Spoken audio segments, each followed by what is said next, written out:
Bienvenidos a Contracorriente por Rompeviento Televisión por Internet. Soy Luis Hernández Navarro y hoy nos acompaña en el estudio el profesor y doctor Humberto Santos. Humberto es maestro rural, normalista, y es actualmente profesor en la Universidad Pedagógica Nacional en Chilpancingo, guerrerense él mismo, y acaba de publicar un libro interesantísimo sobre 3 décadas de las reformas educativas en nuestro país. Humberto, muchas gracias por estar con nosotros. Al contrario, muchísimas gracias por la invitación y pues yo espero que abrir un diálogo a partir de tratar, es una síntesis en realidad muy apretada de este proceso de reformas que se hizo y sobre todo en esto que le llaman el periodo neoliberal. Estamos hablando de un libro que se llama La marginalidad creadora. ¿Por qué ese nombre? Bueno, primero porque hay una cuestión con Guerrero, porque básicamente el libro está dedicado a los profesores de Guerrero. La idea es abrir un diálogo con los profesores de Guerrero y con los profesores del sur de México, porque siempre nos ha tocado la peor parte. Y en Guerrero a veces se nos olvida, pero ahí nació la patria, bueno, en esta parte del sur, ahí se leyeron los sentimientos de la nación, ¿no? Y seguimos teniendo el mismo problema que Morelos enunciaba de moderar la opulencia y la indigencia. Y entonces, a toda esa problemática yo siempre he pensado que la salida es por la cultura y por la educación, siempre y cuando la cultura no quede reducida a folclore y la educación a un proceso escolarizante que tremendamente que se ha venido deteriorando, sobre todo la que se ofrece a los sectores más marginados. Y entonces yo creo que ahora eso tiene que volverse una posibilidad desde esa marginación, crear otra cosa, crear un pensamiento, digamos, propio, una pedagogía propia, porque vemos que las que exportan, todas esas teorías pedagógicas que exportan, o todos esos marcos teóricos que tratan de explicar lo que ocurre en Guerrero, pues son insuficientes, y en términos pedagógicos, en lugar de que nosotros avancemos, pues tenemos una educación tremendamente deteriorada, y entonces esa educación mediocre no puede servir para sacar de la marginación a los más pobres. Humberto, un estado también que es la cuna del movimiento liberal en México, con la Revolución de Ayutla, que juega un papel clave en la Revolución Mexicana, que tiene educadores de la talla de Altamirano y maestros tan significativos para los profesores mexicanos como el profesor Otón Salazar o Genaro Vázquez Rojas, Lucio Cabañas. Vaya, no estamos hablando de una región ahí simple y sencillamente olvidada, ¿no? Pues este libro es una síntesis que recoge una serie de ensayos que en una agenda que nosotros traemos, decimos, desde el 2019 al 2021, porque en el 2021 vamos a tener, digamos, 2 conmemoraciones. Una, vamos a celebrar 200 años como vida independiente, y segundo, vamos a cumplir 100 años con la creación de la Secretaría de Educación Pública. Y si queremos agregar un elemento más, en el 2019 cumplimos 170 años como entidad federativa en Guerrero, y en esos 170 años de historia, solo 10 gobernadores han concluido su periodo. Eso habla de la clase de Estado que tenemos, con una disputa caciquil por el poder, y también habla de esa marginación. Pero volviendo a esto que mencionas, fíjate que en efecto, ¿no? Los hombres más que han destacado para contribuir a construir la patria que tenemos, Vicente Guerrero, Juan Álvarez, Altamirano, pues resulta que tienen raíces indígenas y afromexicanas, ¿no? Y resulta que es lo que tenemos más marginado en el Estado. Ahora, si a eso le sumamos el resto de movimientos, pues entonces vemos que ha habido un esfuerzo de los guerrerenses de manera reiterada por trascender este tipo de situaciones, pero pues también padecemos una especie de maldición por el tipo de clase política que nos ha tocado, ¿no? Y nosotros pensamos que hay una tendencia casi que se ha naturalizado de deteriorar los procesos educativos y de ningunear toda esa riqueza cultural que tienen los guerrerenses, de los pueblos indígenas, por ejemplo, los afromexicanos. Tu libro arranca en 1989, el año de la primavera magisterial. Miles de maestros, incluyendo los guerrerenses, se movilizan por mayores salarios y en contra de Carlos Jongitud Barrios, el cacique de la época, y gracias a esa movilización, Carlos Salinas designa a Alvester Gordillo. ¿Por qué 1989 para arrancar con tu libro? Porque es una parte, digamos, también paradigmática, ¿no? Uno ve que los destinos de la educación del sindicato finalmente va a tener un peso bastante importante, ¿no? Y evidentemente también los movimientos disidentes van a crecer. Y uno ve que no es una prioridad la educación, no puede ser una prioridad cuando precisamente en el sindicato se coloca, digamos, no solamente se va a convertir en un símbolo de la corrupción de este país, sino a una señora terriblemente inculta, ¿no? Entonces, eso pues habla de ese desprecio por la cultura y por la educación de la escuela mexicana, ¿no? Porque también los posteriores secretarios que va a haber en ese periodo, pues vamos a ver que no es posible dialogar con ellos sobre la problemática educativa, y todas las reformas que se van a instrumentar van a dejar fuera lo que es el corazón del problema. Para muchos educadores, ¿no?, el corazón de la problemática educativa es justamente los rezagos que tenemos, los rezagos en las escuelas, ¿no?, el abandono a las escuelas, y entonces se empiezan a adoptar una serie de políticas que estén en concordancia con los organismos financieros internacionales, pero no una política educativa de Estado que esté en concordancia con las necesidades de los contextos. Por ejemplo, yo he platicado con los maestros y nunca le hemos encontrado el sentido de someterse a evaluación de pruebas estandarizadas si ya sabemos de antemano que vamos a salir reprobados. ¿Por qué? Porque no hay no hay una mirada, pues, ni un interés por mejorar la calidad educativa en las escuelas, y menos por o lo que ahora le llaman excelencia, porque si se quisiera mejorar, pues antes tendríamos que cuidar los procesos de formación docente, tendríamos que cuidar incluso las palabras que se definen en el mismo artículo 3º sobre el tema cuando se quiere reformar la educación. Por ejemplo, en la última reforma de Enrique Peña Nieto se ponía énfasis en la permanencia.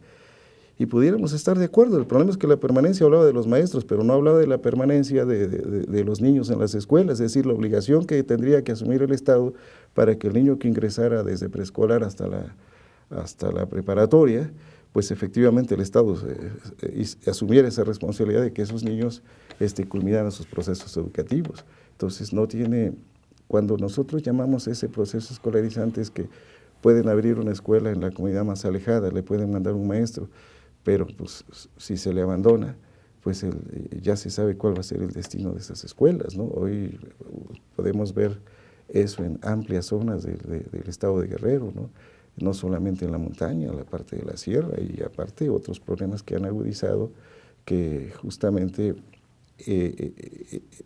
ese deterioro de la educación pública, ¿no? Tenemos por lo menos en Guerrero, la verdad es que es una situación pues que lastima, ¿no?, y ofende, porque en efecto tenemos una herencia de un Altamirano, que yo digo que Altamirano es el mejor ejemplo de para qué sirve la educación, siendo un indígena,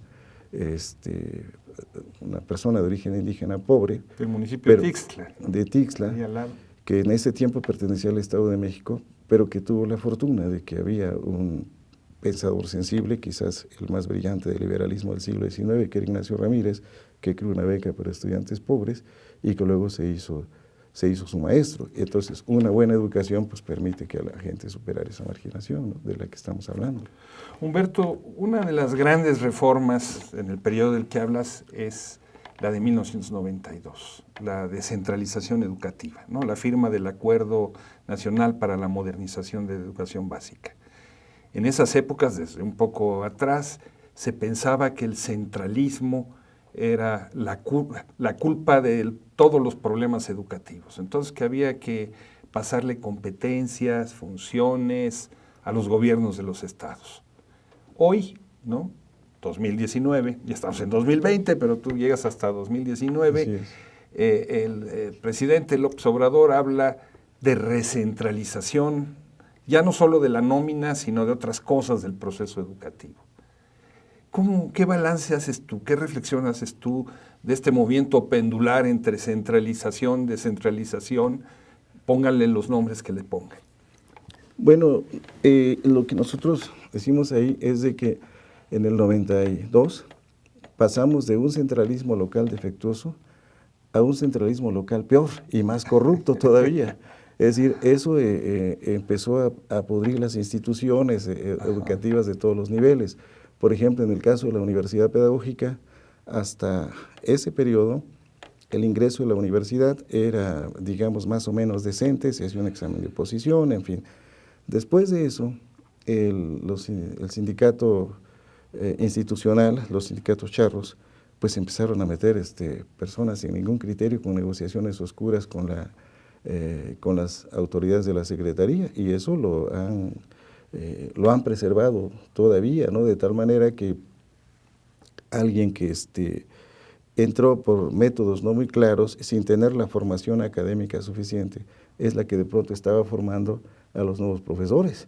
Entonces se perdió de vista lo que era la esencia de la formación, y ahora eso permitió que, en lugar de priorizar lo que es la ética del educador, la visión del educador, una buena parte de los que ingresan por estas vías, que no son, digamos, académicas, en el buen sentido de la palabra, no hablando de la aristocracia intelectual, sino lo asume como si tuviera una chamba y no un compromiso con las comunidades, con la gente, que no sea sensible pues frente a las injusticias que ve en un contexto marginado como Guerrero. Porque eso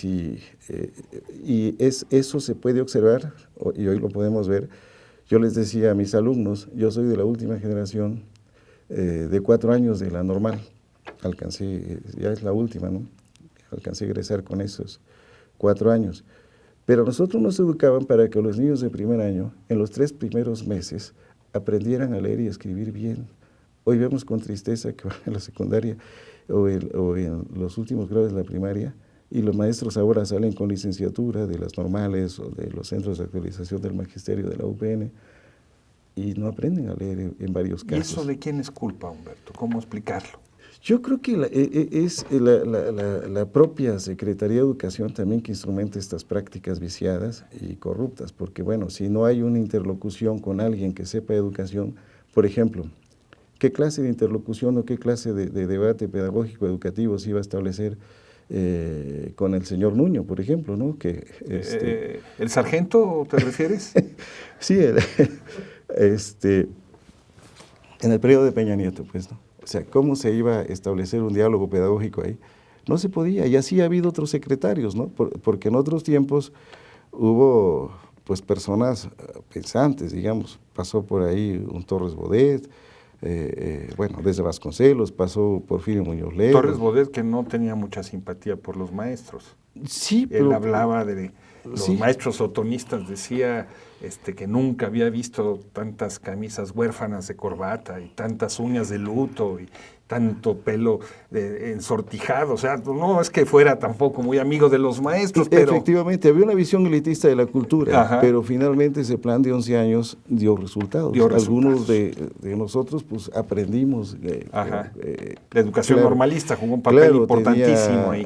Digamos, asesores que pudieran ubicarse, que estaban dentro del sistema, como el autor, bueno, el inspirador de los libros de texto, que fue Martín Luis Guzmán, por ejemplo, ¿no? Que lo asesoraba, ¿no? Entonces, eso propiciaba que hubiera otro tipo de diálogos, ¿no? Claro. Pero... ya no hay funcionarios de esa talla, es lo que... Bueno, en Guerrero hemos pasado realmente a legitimar una especie de mediocridad en la administración pública de la educación. No hay interés de los gobernadores realmente por... Pero son amigos del Bester, ¿no? Repiten a cada rato ahí en la Secretaría de Educación. Bueno, pues esté o no esté el Bester, la cuestión sigue siendo la misma, ¿no?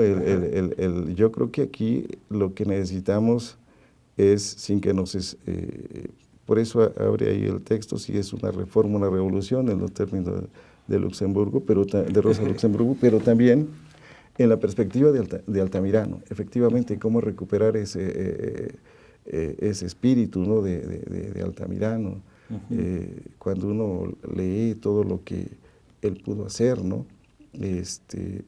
Entonces, yo creo que la parte fundamental es empezar a debatir esas posibilidades dentro de lo poco que se puede hacer. Es decir, si no se tiene ese poder político, porque en el 89, cuando se hicieron la primavera magisterial, pues en Guerrero teníamos todo para ganar y sin embargo perdimos digamos, la dirigencia magisterial, pensando que desde ahí se podía impulsar otra cosa, ¿no? Yo creo que actualmente hay una tendencia a desnaturalizar la escuela, a abandonarla, y hoy con los desplazados por la violencia, pues el problema se agudiza, ¿no? Claro, hay la esperanza en de que el presidente, no sé, yo tengo, por llamarle así, una hipótesis de que este 15 de mayo que viene tiene que definir su política educativa, ¿no? No sé, como que no hay una definición clara en eso que llaman la nueva escuela mexicana, entonces se tiene que definir porque no se puede caminar en esa ambigüedad, ¿no? Pero decir que se tiene que definir implica que no se ha hecho. Pues yo no veo esa claridad todavía. O sea, la nueva escuela mexicana… Mi falta de información. Tú lo ves como un cascarón carente de contenido. En esencia sí, porque pues vuelvo a reiterar, no se ve de qué manera se puede atender los grandes rezagos educativos, ¿no?, que se observan en este caso en el estado de Guerrero, ¿no?, que es lo que a mí me toca ver de más cerca, ¿no? Claro. Estamos hablando de un estado en donde abundan las escuelas unitarias, las escuelas multigrado, ¿no?, en donde si la media nacional es del 40% de las escuelas primarias como escuelas multigrado, me imagino que en Guerrero será mayor, ¿no? Maestros que tienen que atender simultáneamente a grupos de primero, segundo y tercero, o cuarto, quinto y sexto, con niños que llegan sin probar bocado en la mañana, muchas veces caminando, que están allí, a veces van a la escuela como si fuera un estacionamiento, ¿no?, mientras se van a otro lado, de migrantes, en escuelas que tienen techo de lámina o varas.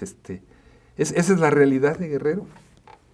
Pues uno quisiera que no fuera así, pero la mayoría de los casos esa es la condición de abandono que tienen las escuelas, y no digamos en los medios rurales, incluso en las colonias que hay en Chilpancingo o en Acapulco, por ejemplo, ¿no? Digamos, hay escuelas migrantes para los indígenas en Acapulco, pero bueno, las encuentra uno olvidadas en las colonias marginadas ahí, ¿no? En condiciones pues lamentables, ¿no? Y en todos los niveles hay este tipo de situaciones. Por ejemplo, en el nivel de preparatoria hay escuelas que le llaman escuelas incorporadas, ¿no? Acaban de hacer una protesta a los profesores por la condición marginal que tienen, y bueno, pues el Estado no tiene respuestas frente a eso más que volver a las tentaciones represivas. O sea, lo que tú sostienes, Humberto, es que todas estas reformas, cuando aterrizan en Guerrero, estas reformas impulsadas desde arriba, desde el centro del país hacia Guerrero, no contemplan la problemática específica.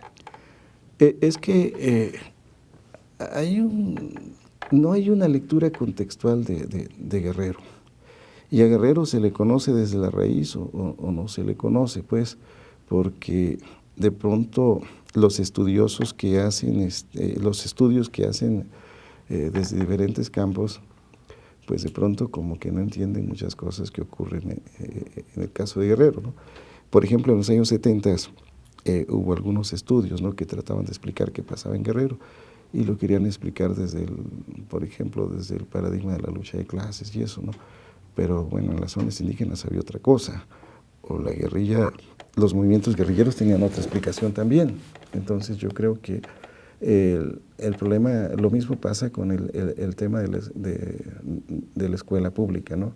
Guerrero tiene una tradición magisterial y voy a dar un ejemplo nada más. En Guerrero, en los años 90 todavía, durante mucho tiempo lo que más se producía eran profesores y abogados. Éramos de los estados con más normales públicas en el país. Y los problemas más fuertes que tenía el estado de Guerrero era el analfabetismo, lo sigue teniendo, el rezago educativo y la violación a los derechos humanos.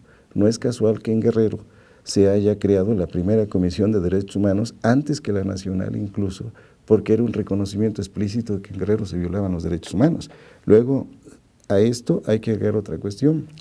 Los casos emblemáticos de violación a derechos humanos no se han resuelto en el país, los resuelven las cortes internacionales, se tienen que litigar allá. El caso Radilla, el caso de Inés y Valentina, el caso de los ecologistas, y yo no sé cómo vaya a terminar el asunto de Ayotzinapa. Y eso debiera preocuparnos solamente al estado de Guerrero. Un proceso que tú has acompañado mucho. Sí, pues en la medida de lo posible, ¿no? Ahí por la misma vinculación con el magisterio, ¿no? El mismo vínculo que hay con los compañeros normalistas también. Humberto, a raíz de la Alianza para la Calidad de la Educación, también con Felipe Calderón y Elbester Gordillo, ¿no? Que es prácticamente el antecedente de lo que fue después la reforma de Peña Nieto, ustedes como magisterio guerrerense hacen un conjunto de propuestas para desarrollar una escuela propia. ¿Qué propuestas son esas? Bueno, de ese movimiento surgieron 4 propuestas en el caso del estado de Guerrero, ¿no? Que se vinculaban al movimiento nacional de la CENTE. Uno era efectivamente crear un proyecto educativo propio, ¿no? Que se denominó Escuela Altamiranista. El otro era hacer propuestas para una política de Estado para que las ocurrencias sexenales pues no terminaran haciendo lo que hacemos ahora, ¿no? De que desde entonces decíamos que se empezaba a presentar una tendencia que el crecimiento del desempleo fuera en los sectores universitarios y que entonces estábamos formando candidatos al desempleo y a la frustración. El otro era un proyecto de evaluación propio también, que no era para la autocomplacencia, sino para hacerlo incluso más radical. Y uno más que tenía que ver con lo que llamamos en ese momento un centro de investigación para la formación precisamente de los maestros, pero desde su propio contexto educativo y de sus propias necesidades. ¿Y qué balance harías tú de esas propuestas? ¿Han caminado? ¿Han tenido dificultades? Había una más, la creación de una subsecretaría de Educación Indígena, que en ese tiempo se pensó para atender a los pueblos indígenas. Sobre todo la montaña y Costa Chica, ¿no? Así es. Pues yo creo que no se avanzó lo suficiente. Ahí están, los compañeros la siguen manteniendo, pero me parece que no se le ha dado la suficiente atención, sobre todo en el tema de la llamada escuela altamiranista, que, bueno, digamos es una buena idea, pero hay que darle sustancia y contenido y que tiene que sostenerse en una formación distinta de los profesores. Y eso es lo que platicábamos incluso con los muchachos de Ayotzinapa. Le decíamos, toda esa rebeldía, si ustedes le ponen un poquito de la parte educativa, la parte pedagógica, pero vinculada al contexto social, pues esta escuela sería un paradigma de formación docente para el país. Has mencionado a lo largo de esta charla Altamirano en distintos momentos. ¿Es la estrella polar, es la brújula para desarrollar una propuesta educativa en Guerrero? Yo creo que tiene elementos muy importantes, ¿no? Importantes en el sentido de la congruencia, ¿no? En el sentido de la ética. Y yo digo, apenas se va a celebrar un aniversario más, este 13 de febrero, decía que fue consecuente hasta en una cuestión central, Decía, nací en día 13, me casé en día 13 y me moriré en día 13. Y así fue. Así fue. Finalmente ya tenemos el tiempo encima. ¿Dónde conseguir tu libro, Humberto? Híjoles, pues aquí está el señor editor de Trinchera, yo creo que con él. Es un libro promovido por la revista Trinchera. Así es. ¿No? Un semanario guerrerense de noticias de actualidad, agarran las papas calientes, ¿no? Corren riesgos, denuncian y sacan libros ahora. Pues esa es la intención, ¿no? De abrir un diálogo con los sectores guerrerenses, sobre todo con los más marginados. Esa es la idea. Y discutirlo con los maestros. Pues demostrar que la pobreza, es decir, que los pobres piensan, que Guerrero piensa, y que ese pensamiento del sur puede transformar la educación, puede transformar a la sociedad. Humberto, muchas gracias. Al contrario. Ustedes, amigos, amigas, pues por los caminos del sur ya nos fuimos para Guerrero y ahora ya nos vamos. Nos vemos la semana que viene aquí por Rompeviento Televisión por Internet.